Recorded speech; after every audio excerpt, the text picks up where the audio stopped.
எல்லாருக்கும் வணக்கம். நான் Sivakarthi. Welcome back to future academy. My dear parents and students, எல்லாத்துக்கும் 7.5 ரிசர்வேஷன். இந்த 7.5 ரிசர்வேஷன் யாருக்கு சார் கிடைக்கும் அப்படிங்கிறது எல்லாத்துக்கும் ஏற்கனவே பேசிக்கான விஷயங்கள் தெரிஞ்சிருக்கும். இருந்தாலும் சில டவுட் ஸ்டூடெண்ட்ஸ் நம்ம கிட்ட பெரும்பாலும் கேட்கக்கூடிய விஷயங்களா இருக்கு. அப்படிங்கறனால உங்களுக்கு இதை கிளியர் கட்டா 7.5 ரிசர்வேஷன்ஸ் யாருக்கெல்லாம் கிடைக்கும் அப்படிங்கிறதையும் இதுல எந்தெந்த கோர்சஸ்க்கு ஆஃபர் பண்றாங்க அப்படிங்கிற கம்ப்ளீட் டீட்டெயில் உங்களுக்கு நான் சொல்ல போறேன். இந்த வீடியோ ஸ்கிப் பண்ணாம பாருங்க, கடைசி வரைக்கும் பார்த்துட்டு உங்களோட ஃப்ரெண்ட்ஸுக்கும் இந்த வீடியோ ஷேர் பண்ணி வைங்க. அப்பதான் இப்படி ஒரு விஷயங்கள் இருக்கு, உள்ளுக்குள்ள சின்ன சின்ன விஷயங்கள் இருக்கு அப்படிங்கிறதும் உங்களுக்கு கண்டிப்பா தெரியும். நீங்க நம்ம சேனலுக்கு புதுசா வந்திருந்தா சேனலை சப்ஸ்கிரைப் பண்ணி ஃபாலோ பண்ணிக்கோங்க. இன்ஜினியரிங் கவுன்சிலிங்கான கைடன்ஸா இருக்கட்டும், இல்ல எல்லா கோர்சஸ்க்கான கைடன்ஸும் நம்ம சேனல்ல இருந்து வந்துகிட்டு இருக்கும். அதுக்காக என்ன மறக்காம ஃபாலோ பண்ணி வச்சுக்கோங்க. ஓகே சார், இப்போ இந்த யாருக்கெல்லாம் 7.5 இடஒதுக்கீடு கிடைக்கும்? 7.5னா ஃபர்ஸ்ட் என்னன்னு சொல்லிட்டு பாத்தீங்கன்னா, இந்த சிறப்பு இடஒதுக்கீடு 6வதுல இருந்து 12வது வரைக்கும், 6th ஸ்டாண்டர்ட்ல இருந்து 12th ஸ்டாண்டர்ட் வரைக்கும் கவர்மெண்ட் ஸ்கூல்ல படிச்சிருக்கக்கூடிய ஸ்டூடெண்ட்ஸ்க்கு, அதாவது பியூர் கவர்மெண்ட் ஸ்கூல்,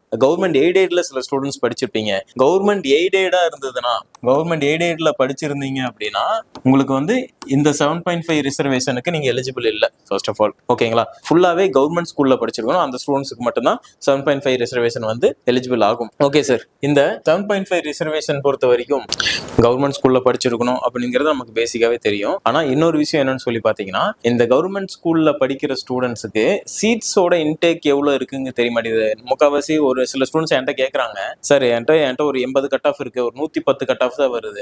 பிசி கம்யூனிட்டியா இருக்கட்டும், எஸ்சி ஸ்டூடெண்டா இருக்கட்டும், எனக்கு ஒரு 110 கட் ஆஃப் தான் வருது. ஆனா எனக்கு வந்து 7.5ல தான் எனக்கு சீட் வேணும். நான் 7.5 ஸ்டூடெண்ட், எனக்கு 7.5ல தான் சீட் வேணும்னு சொல்லி கேட்கறாங்க.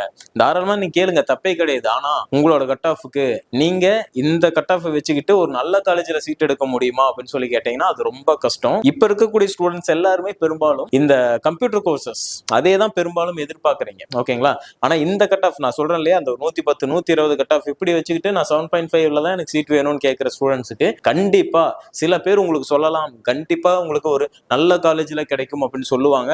நிறைய யூடியூபர் சொல்றாங்க, கண்டிப்பா அது வாய்ப்பே கிடையாது. நீங்க லாஸ்ட் இயர் டேட்டாஸ் எல்லாம் அனாலிசிஸ் பண்ணி பாத்தீங்கன்னாலும் சரி, நீங்க பர்டிகுலரா நீங்க எந்த காலேஜ்ல படிக்கணும்னு நினைக்கிறீங்களோ அந்த காலேஜ்ல நேர்ல போய் கேட்டீங்கன்னாலுமே சரி, கண்டிப்பா இந்த ஒரு லோ கட் ஆஃபா இருந்ததுன்னா 7.5 ஸ்டூடெண்டா இருந்தாலுமே நல்ல காலேஜ்ல சீட் கிடைக்க வாய்ப்பே கிடையாது. அதை நல்லா புரிஞ்சுக்கோங்க. ஓகேங்களா, அதுவும் இல்லாம இப்ப எல்லாருமே கம்ப்யூட்டர் கோர்ஸ் பாக்குறதுனால கம்ப்யூட்டர் கோர்ஸ் கிடைக்க வாய்ப்பு இல்லை. நீங்க மெக்கானிக்கல், சிவில் இது மாதிரி கோர்சஸ் பார்த்தா கூட நீங்க எதிர்பார்க்குற மாதிரியான காலேஜ்ல சீட் கிடைக்காதுங்க. இதுதான் ரியாலிட்டி, அதை முதல்ல புரிஞ்சுக்கணும். ஓகே, நம்ம அப்படியே வேற டாபிக்ல போயிட்டோம். நான் இதை ஃபர்ஸ்ட் சொல்லிடுறேன். இப்போ 6வதுல இருந்து 12வது வரைக்கும் கவர்மெண்ட் ஸ்கூல்ல படிச்சிடும், கவர்மெண்ட் எய்டெட்ல படிச்சு கூடாது அப்படிங்கறத தெரிஞ்சுக்கிட்டோம். அடுத்தது இந்த கோர்ஸ் 7.5 இடஒதுக்கீடு பொறுத்த வரைக்கும், அதாவது ஃபுல் ஃப்ரீ. இந்த 7.5 அப்படிங்கிறது பாத்தீங்கன்னா காலேஜ் ஃபீஸ் வந்து காலேஜ் ஃபீஸா இருக்கட்டும், இல்ல ஹாஸ்டல் ஃபீஸா இருக்கட்டும், எல்லாமே உங்களுக்கு ஃப்ரீயா கொடுப்பாங்க. நீங்க புக் ஃபீஸ் அடிஷனலா ஒரு சில காலேஜஸ் பே பண்ண சொல்றாங்க. அது மாதிரி சில விஷயங்கள் இருக்கு, நான் அது அப்புறமா உங்களுக்கு தனியா சொல்றேன். இப்போ இந்த கோர்சஸ், இந்த 7.5 கோர்ஸுக்கு பொறுத்த வரைக்கும் எந்தெந்த கோர்ஸ்ல ஃப்ரீயா படிக்கலாம் அப்படின்னு சொல்லி பாத்தீங்கன்னா, நீங்க பேசிக்கா எடுத்துக்கோங்க. எம்பிபிஎஸ்ஸா இருக்கட்டும், பிடிஎஸ்ஸா இருக்கட்டும், இந்த மெடிக்கல் கோர்சஸ் எல்லாமே கிட்டத்தட்ட நீங்க இந்த 7.5ல படிக்கலாம். வெட்டினரியா இருக்கட்டும், இது மாதிரியான கோர்சஸ் எல்லாம் படிக்கலாங்க. ஆனா மெடிக்கல் லைன்ல சில கோர்ஸ் இருக்கு, இந்த பேராமெடிக்கல் கோர்சஸ் சொல்லுவோம். பேராமெடிக்கல் அந்த அலைடிக்கல் கோர்சஸ், உங்களுக்கு நர்சிங் வருங்க. நிறைய ஸ்டூடெண்ட்ஸ் கேட்கறீங்க, நர்சிங் ஸ்டூடெண்ட்ஸ் கேட்கறீங்க 7.5 வருமான்ட்டு. கண்டிப்பா வரும். பிஃபார்ம் இந்த கோர்ஸ்க்கு வரும், ஃபார்ம் டி அந்த கோர்ஸ்க்கு வரும். சரிங்களா, ஆனா எந்த கோர்ஸ்க்கு வராதுன்னு சொல்லி பாத்தீங்கன்னா, நீங்க கார்டியாடெக், அப்புறம் பாத்தீங்கன்னா ஓடிஏடி, இது மாதிரி அலைடு ஹெல்த் கோர்ஸ் இருக்கு இல்லையா, ஆக்சிடென்ட் எமர்ஜென்சி கேர் டெக்னாலஜி, இது மாதிரி அலைடு ஹெல்த் கோர்சஸ், பேராமெடிக்கல் கோர்சஸ்க்கு 7.5 ரிசர்வேஷன் வராது. இன்னொரு விஷயம், எஸ்சி ஸ்டூடெண்டா இருந்தாலுமே இங்க ஸ்காலர்ஷிப்ஸ் கிடைக்காது. எந்தெந்த கோர்ஸ் கிடைக்கும் அப்படிங்கறத உங்களுக்கு நான் சொல்லிட்டு இருக்கேன். அதுக்கப்புறம் பாத்தீங்கன்னா இன்ஜினியரிங் கோர்சஸ்க்கு கிடைக்குங்க. இன்ஜினியரிங் கோர்ஸ் எடுத்து படிக்கிறீங்கன்னா கிடைக்கும். அதுக்கப்புறம் பாத்தீங்க அப்படின்னா உங்களுக்கு பேசிக்கா மற்ற அதர் கோர்சஸ், அக்ரிகல்ச்சரா இருக்கட்டும், அக்ரி, ஃபிஷரிஸ், இது மாதிரி எல்லா கோர்சஸ்க்குமே வந்து உங்களுக்கு 7.5ல கிடைக்கும். எந்த கோர்ஸுக்கு கிடைக்காதுன்னு சொல்லி பாத்தீங்கன்னா, உங்களுக்கு அந்த பேராமெடிக்கல் கோர்சஸ்க்கும் அண்ட் பாத்தீங்கன்னா ஆர்ட்ஸ் அண்ட் சயின்ஸ், இந்த ரெண்டு கோர்சஸ்க்கும் பாத்தீங்கன்னா உங்களுக்கு 7.5 ரிசர்வேஷன்ல சீட்ஸ் எடுக்க முடியாது. ஓகேங்களா, இப்போ உங்களுக்கு தெரிஞ்சிருக்கும் 7.5 ரிசர்வேஷன் எந்தெந்த கோர்ஸுக்கு வரும்னு சொல்லிட்டு. உங்களுக்கு பேசிக்கா தெரியும், மெடிக்கல் கோர்சஸ் எல்லாமே கிட்டத்தட்ட வந்துடும். B Pharm, nursing, veterinary, MBBS, BDS இது மாதிரி கோர்சஸ், இன்ஜினியரிங், அக்ரிகல்ச்சர், ஃபிஷரிஸ் இது மாதிரி கோர்சஸ் எல்லாமே வந்துருது. எந்த கோர்ஸுக்கு வராதுன்னு சொல்லி பாத்தீங்கன்னா, பேராமெடிக்கல் கோர்சஸ்க்கும் அக்ரி கோர்சஸ்க்கும் உங்களுக்கு 7.5 ரிசர்வேஷன்ல வராது. இதை நல்லா புரிஞ்சுக்கோங்க. அதுக்கப்புறம் பாத்தீங்கன்னா உங்களுக்கு இன்னொரு விஷயம் நான் சொல்லணும்னு நினைச்சேன். நீங்க இப்ப கவுன்சிலிங்ல நிறைய ஸ்டூடெண்ட்ஸ் கவுன்சிலிங் அப்ளை பண்ணிருப்பீங்க. அதுல பாத்தீங்கன்னா 7.5 ரிசர்வேஷன் ரிசர்வேஷன் சொல்லிட்டு ஒரு ஆப்ஷன் கேட்கும், அதை நீங்க கொடுக்கணும். நீங்க நாளைக்கு காலேஜ் செலக்ட் பண்றீங்க அப்படின்னா நீங்க ஜென்ரல் ரவுண்டு உங்களுக்கு 2 போர்ட்டல் வந்து ஓப்பன் ஆகும். அப்ப வந்து 7.5 ஸ்டூடெண்ட்டுக்கு பாத்தீங்கன்னா 2 போர்ட்டல் ஓப்பன் ஆகும். ஜென்ரல் ரவுண்டுன்னு ஒரு போர்ட்டல் ஒன்று இருக்கும், அதுக்கப்புறம் கவர்மெண்ட் கோட்டான்னு சொல்லிட்டு ஒரு போர்ட்டல் வந்து ஓப்பன் ஆகும். ஓகேங்களா?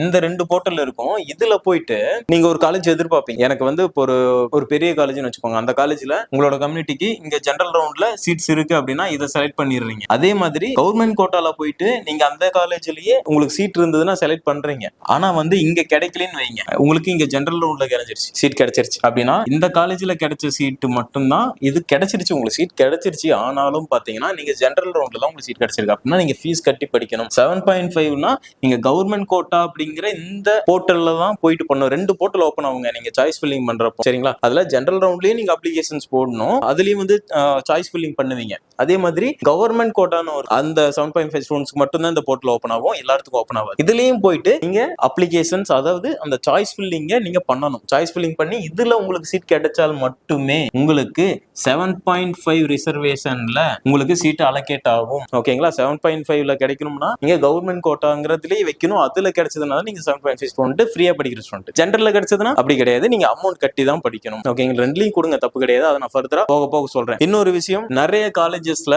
7.5 ரிசர்வேஷன்ல படிக்கக்கூடிய ஸ்டூடெண்ட்ஸ்க்கு சீட் கிடைக்குது அப்படின்னாலும் ஒரு சில காலேஜ்ல ஃபீஸஸ் வாங்குறாங்க, அது நடக்குது. ஓகேங்களா? நீங்க ஒரு காலேஜ்ல போய் ஜாயின் பண்றதுக்கு முன்னாடி நீங்க பர்டிகுலரா ஒரு காலேஜ் ஐடியா வச்சிருப்பீங்க, இந்த காலேஜ் நான் போய் ஜாயின் பண்ண போறேன், 7.5ல நான் சீட் எடுக்க போறேன் நினைச்சிட்டு இருக்கீங்க அப்படின்னா அந்த காலேஜ் ஜாயின் பண்ணதுக்கு முன்னாடி அந்த காலேஜ்ல 7.5ல நான் சேர்ந்தா எனக்கு ஃபீஸ் எல்லாமே ஃப்ரீயா அப்படிங்கறத கேட்டுக்கோங்க. நான் ஒரு சில காலேஜஸ்ல பேசுனதுல ஸ்டூடெண்ட்ஸ் என்கிட்ட சொன்ன ரிவ்யூல பாத்தீங்கன்னா ஒரு சில காலேஜஸ்ல 7.5 ரிசர்வேஷன்ல வந்திருந்தாலும் ஃபீஸ் கட்டி படிக்கிற மாதிரி இருக்குது. 40,000 50,000 கட்டுறோம், கிட்டத்தட்ட ஒரு 70,000 பக்கம் ஃபீஸ் கட்டுறோம் அப்படிங்கறத நிறைய ஸ்டூடெண்ட்ஸ் சொல்லியிருக்காங்க.